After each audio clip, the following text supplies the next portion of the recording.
This is the Louie T Network. In the lab room.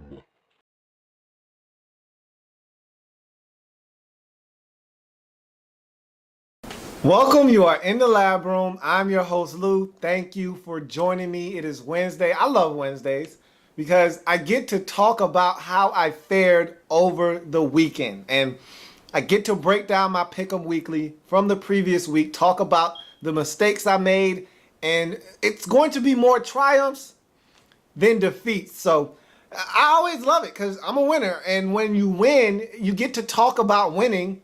Duh. And so yeah, I said I wanted to be 14-2, and so it's a little disappointing that I went 12-4 this week, but I had two sheets, and the reason why I'm so giddy this week is because I won a football pool, and I feel like with my football knowledge and expertise, I'm supposed to win more of these things. And had I went with my other sheet, I have a main sheet and then I have an off sheet. And for the purposes of the show, I gave you the picks off of my off sheet.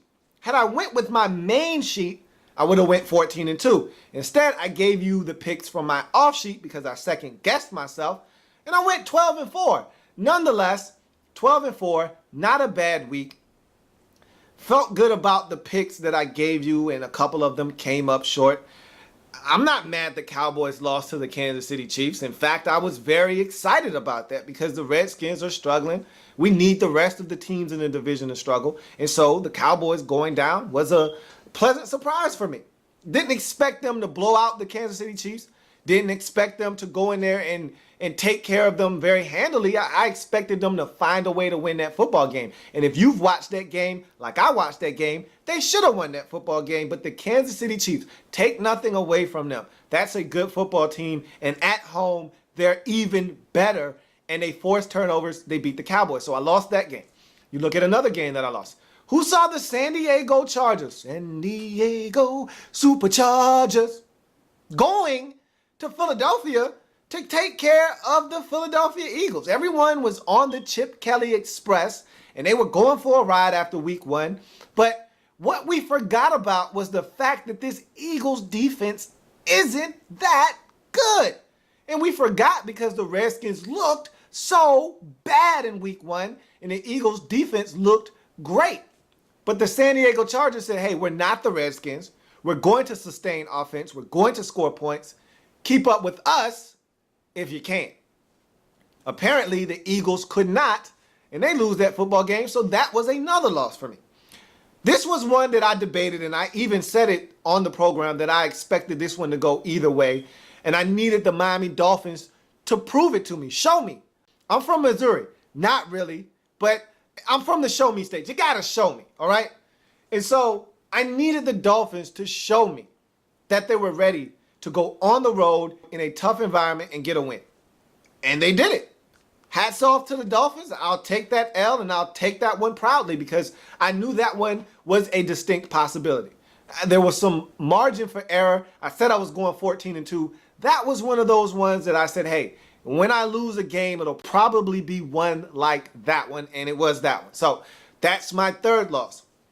My final loss came between the Panthers and the Buffalo Bills. Look, this one kind of helped me win my football pool. So again, I am not upset at the outcome of this, but for the show purposes, hey, it didn't go the way that I planned it to, but I'll take money and winning over being able to brag to you that I did what I said I was going to do. So the Bills could have lost this game, probably should have lost this game, but the Carolina Panthers don't know how to win.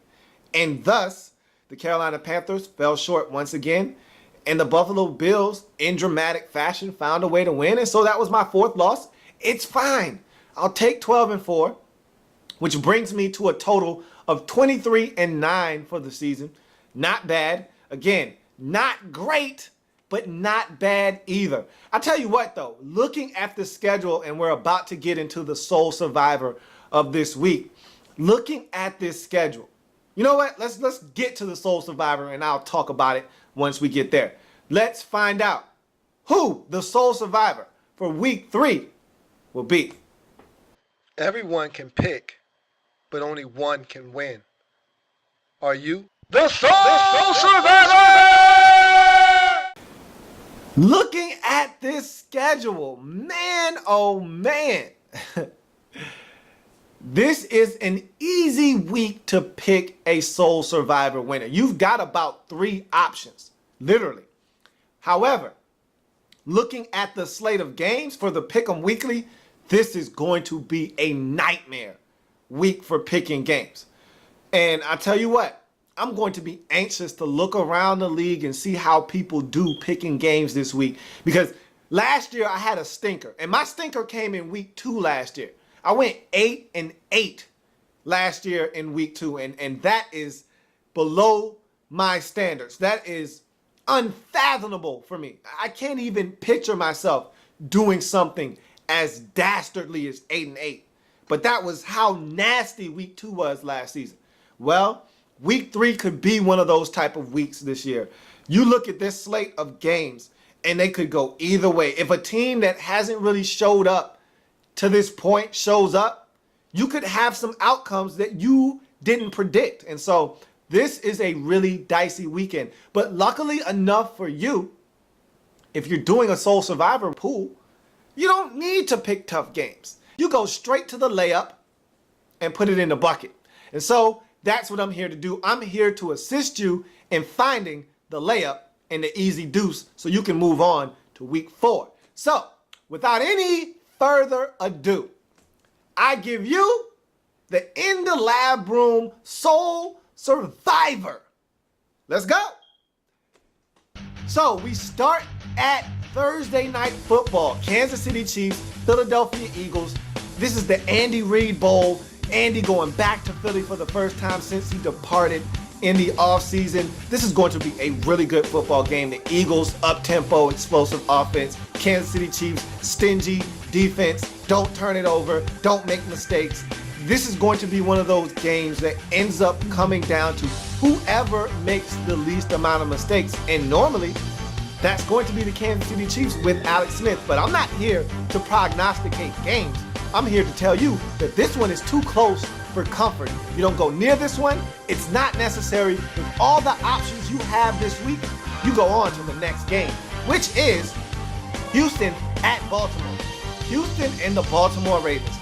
Need I say more? We're talking about 2 teams that have been in the postseason the last 2 or 3 seasons strong. Why would you do this? Why is this necessary? It's not. The Ravens haven't been playing really good football. The Texans are playing scary football. You don't need to go near this one. I won't. You shouldn't. I don't. You don't need to either. Look, you go on to the Giants at Carolina. Look, Carolina Panthers are starving for a victory. They're 0-2. The New York Giants are starving for a victory. They're 0-2. Move on. You look at Green Bay at Cincinnati. These are probably 2 of the better 1-1 football teams in the National Football League. Going head to head, squaring off against each other. The Packers are dangerous. You saw what they can do last week against the Redskins. The Cincinnati Bengals are dangerous. They are at home. This is not a game that is even worth entertaining. I'm moving on. You look at St. Louis at Dallas. St. Louis on a fast track. They're in Dallas. They can get after the quarterback. The Cowboys are struggling scoring points. They should have been able to score more points against Kansas City. This short passing game, and they're not running the football that effectively. I think the Cowboys are going to win this game. You probably think the Cowboys are going to win this game. They're probably going to win this game, but you don't know. Anytime there's a question mark, anytime there's a probably, you need to move on. So we go to Cleveland at Minnesota. Now look, this isn't a bad pick. If you want to make this pick, you have my blessing. I will sign off on this one if you want to go in that direction. But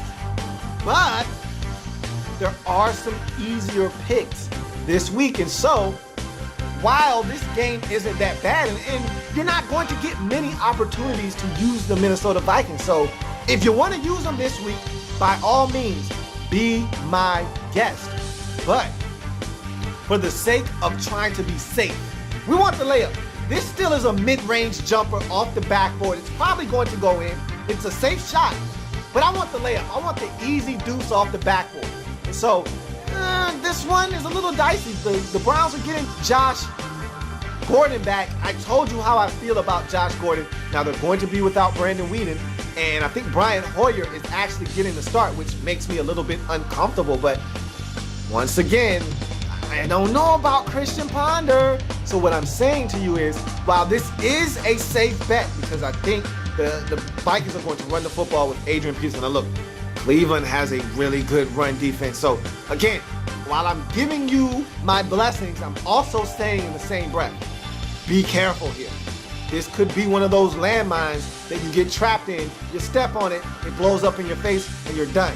If I were you, I'd leave this one alone, but you have my blessings if you want to do this one. This is not that bad of a pick, but we're moving on because there are better selections. Tampa Bay at New England. A year ago, 2 years ago, this would have been an excellent pick. I mean, this probably would have been my pick for the week. However, the New England Patriots aren't the New England Patriots that scare you.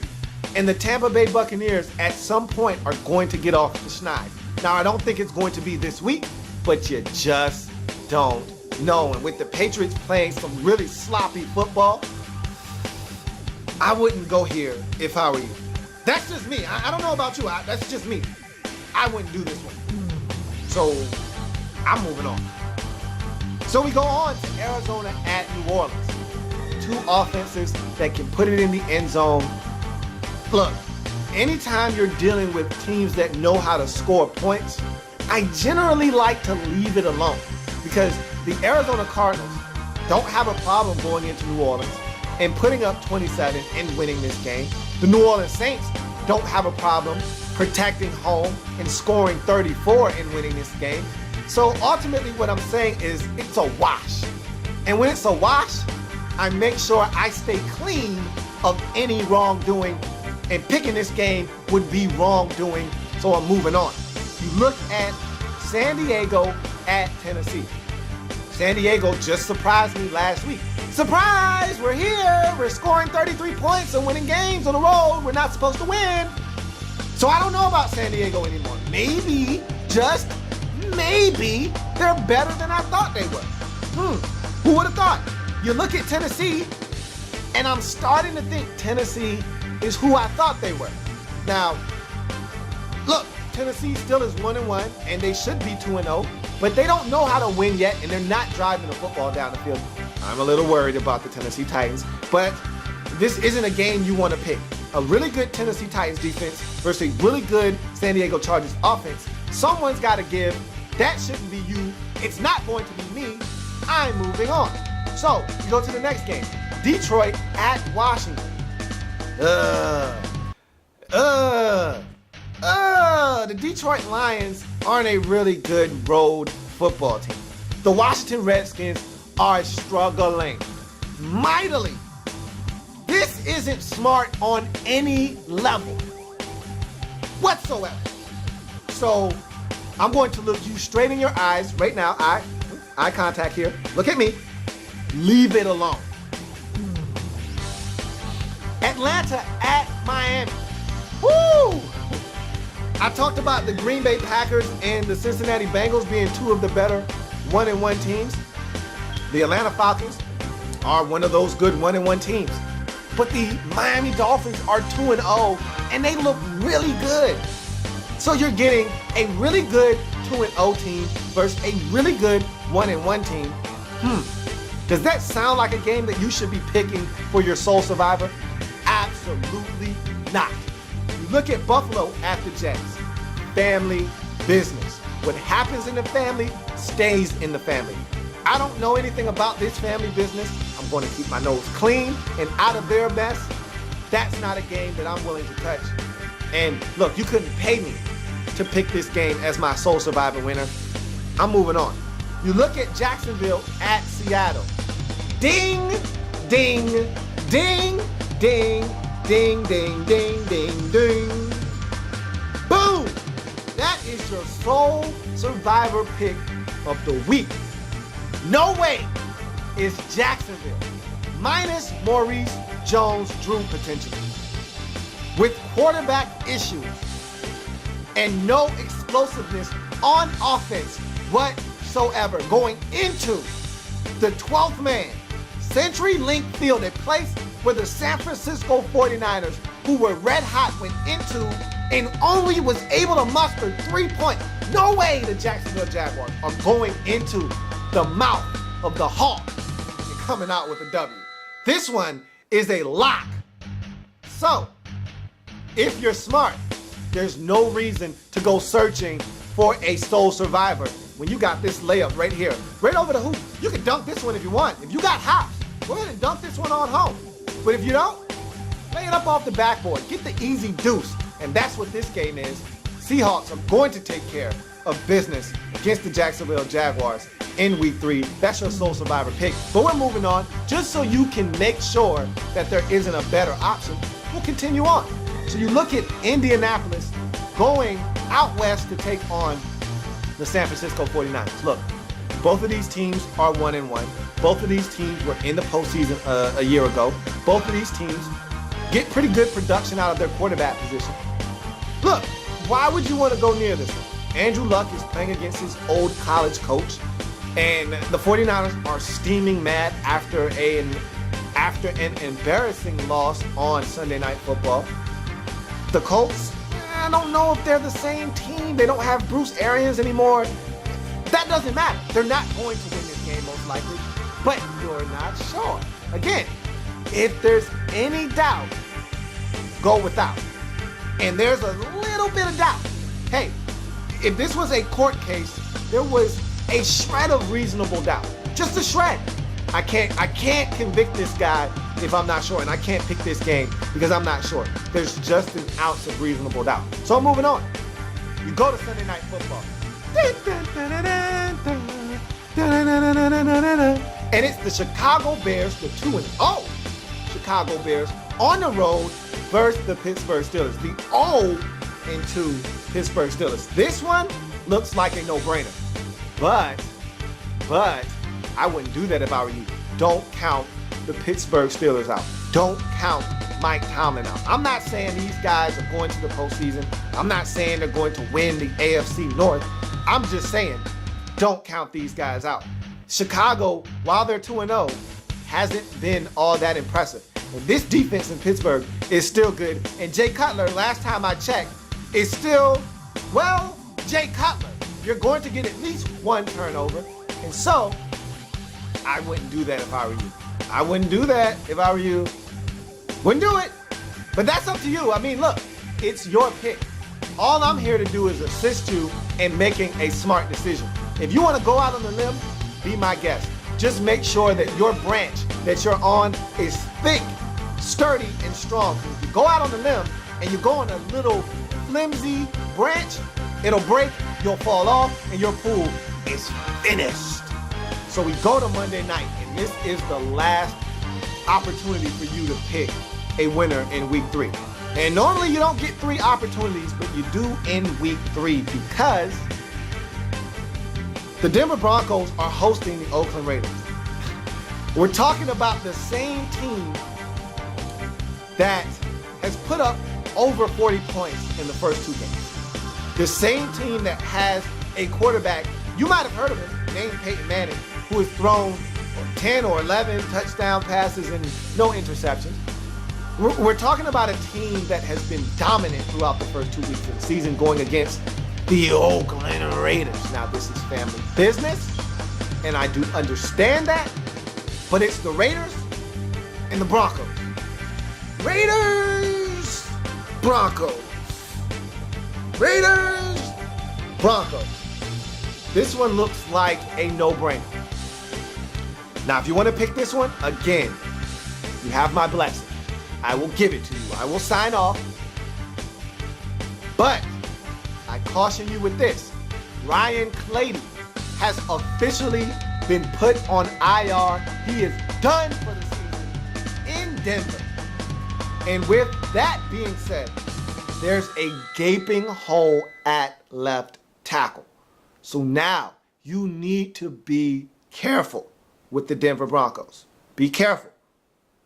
Look, Peyton Manning is still Peyton Manning. This offense still has Wes Welker, Julius Thomas, Demaryius Thomas, Eric Decker. They're still explosive. But you can't do anything without your offensive line. So while they're still going to be explosive, the Raiders are tied for the lead in the National Football League in sacks. Who could have predicted that? Now, they haven't been going up against the best offensive lines in the world, but my motto is you beat up who they put in front of you. I don't care if they put a 2-13 team in front of me or a 13-2 team in front of me. Whoever they put in front of me, beat them. That's what the Raiders have done. They've beat the offensive lines that have been put in front of them in the first 2 weeks of the season. And without Ryan Clady, maybe, just maybe, they can get pressure on Peyton Manning. This looks like a safe pick. If you want to go here, fine. But this is family business. And this is the first game without Ryan Clady. I don't know. I'm sticking with my guns.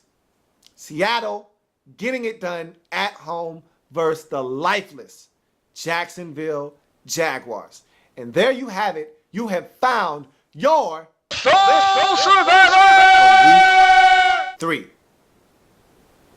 So, now that you have your Soul Survivor and you got them out of the way, as I started out 23-9 in this season, 11-5 in week 1, 12-4 in week 2, I'm looking to solidify my position in week 3. This is a huge week because I just went through the list of games. There's at least 6 or 7, possibly 8 games that could go either way.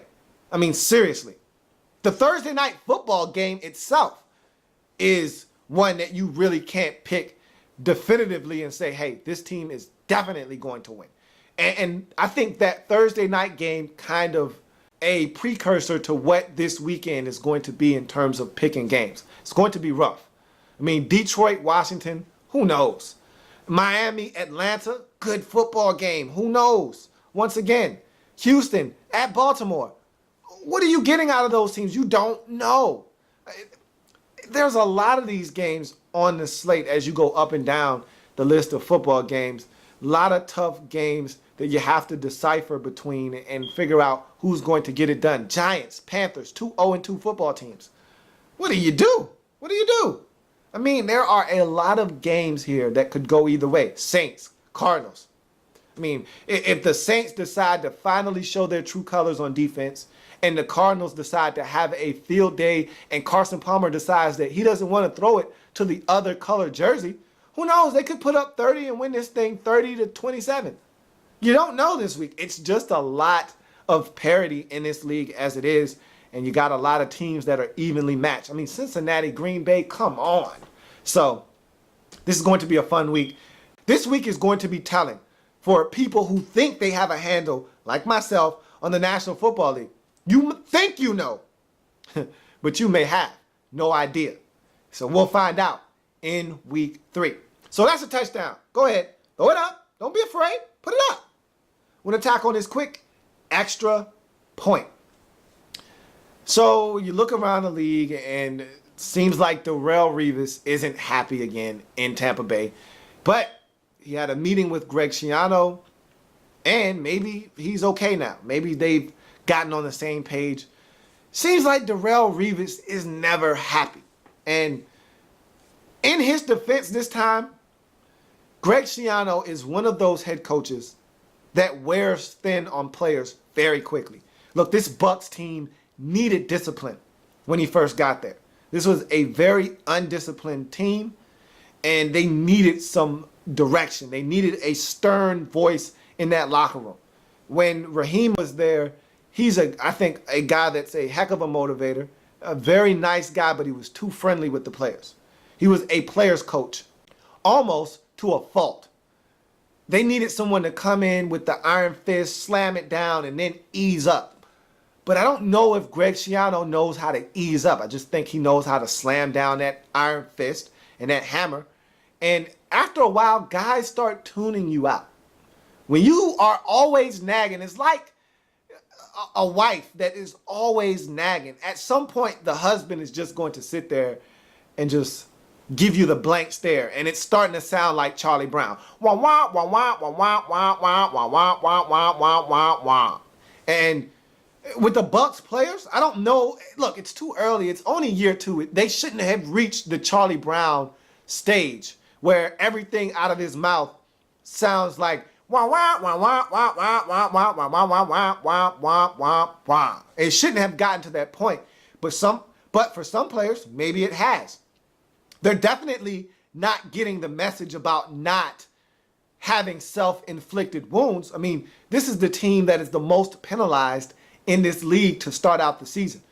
23 penalties in 2 weeks, over 200 yards worth of penalty yardage given up. I mean, this team has not been disciplined. They've been anything but disciplined. And so I don't know what's going on in Tampa Bay.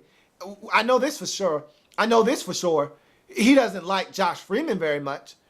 And I don't know if that's as a person or if it's just as a quarterback. Either way, he inherited Josh Freeman. That's not his guy, and he's looking to get his guy in there, and we all know who that is. And so there's a lot of things going on in Tampa Bay right now, but hopefully one of them isn't Darrelle Revis being upset because he just got there. Look, cut it out, Darrelle. I don't know what the issue is. I don't know why you were upset, why you needed to have a meeting with Greg Schiano. Hopefully you guys are on the same page, but at the end of the day, it's too early for this thing to be falling apart in Tampa Bay. They need to have a come to Jesus moment in Tampa Bay. Everybody needs to get on the same page, sing Kumbaya, and start playing better football in Tampa Bay, because right now it's very, very ugly in Tampa Bay. If not for this defense, this thing could have been a lot worse than it's been already to start this season. So we'll see what happens in Tampa Bay. I do know this much. That's going to do it for me today on this program. I thank you for joining me here in the lab room. And always remember, if it happens in the National Football League, whether big or small, we cover it all here in the lab room. Have a good one. I'll see you back here on Thursday. While you're here, go ahead and sub up. In the lab room.